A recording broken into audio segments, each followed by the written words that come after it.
So here are some more Christmas cards, this time candles. And in that little book that I wrote in 1995, I did this candle demonstration, and people have picked it up and used it around the world and done much better cards than I did with it. Anyway, here's the little overview. This is our time lapse, and it's just to show you basically what happens. But as you can see, the candle making is so quick that it's almost impossible to see how it's done. So in a moment or two I'm going to slow all that down for you if you want to stay and watch that. But this is the card that I'm making, and this is what you do.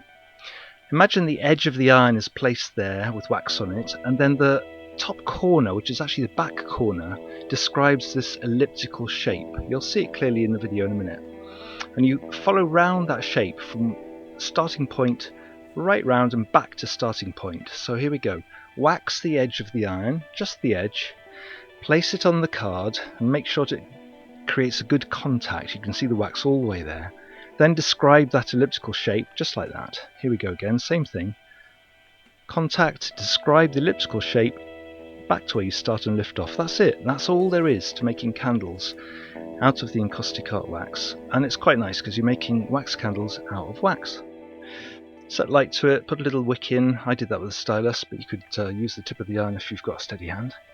Now notice the bands are different than normal. I've put them along the iron so that the light colours are being dragged down across the darker ones. And this is a quick way of creating a good blend of colours.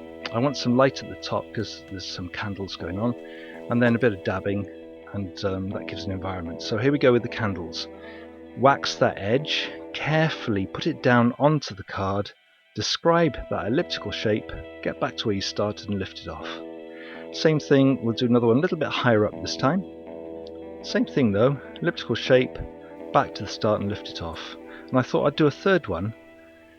And when I did this, I realised that it didn't really work very well, so try again. And now both the far edges finish at the same point. That doesn't really work very well. So what I've done is I've redone it and overlapped. Now using the tip of the iron to put on some flame colour, and because I'm doing this quite quickly, I haven't bothered to make the background a bit more prepared. So some of the flame colour gets a bit lost in the background. I'm adding a little bit of red to try and strengthen it. You'll find this when you do it yourself, so be aware of that. Now just dabbing the bottoms in to sort of blend and merge what was there. And then taking a bit of contrasting colour, here I'm using the blue-green colour, and just putting some of that down the edge of the card, and then making the classic sort of little stamp marks, just lifting the iron up as you go down. And in order to delineate that a bit more, just run the edge of the iron, the straight edge of the iron this time, through the colour again, and slide that down the straight line that you've created in the initial work. Give it a polish, and there you go, that's a basic candle card.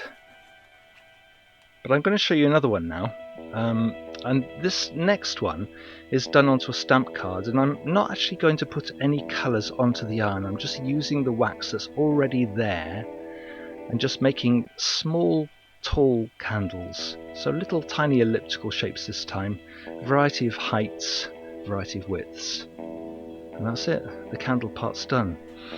Now, like I said before, I hadn't prepared. This time I'm preparing the background simply by scraping wax colour off using the scribing tool, and that means that when I put clean colour back on, it's going to stay clean. So spot of red and yellow, into the red and the yellow together, spot, and then drag it back. If you notice, I've turned the card upside down, so I'm dragging towards myself because it's much easier to drag the iron than to try and push it. And this stretches out the flame in a much nicer way. And then just using the stylus to pop in some suggestions of wicks, and that's it. I'm going to demonstrate this card in full in one of the later videos if you want to see it, but this is my little Christmas wish fairy.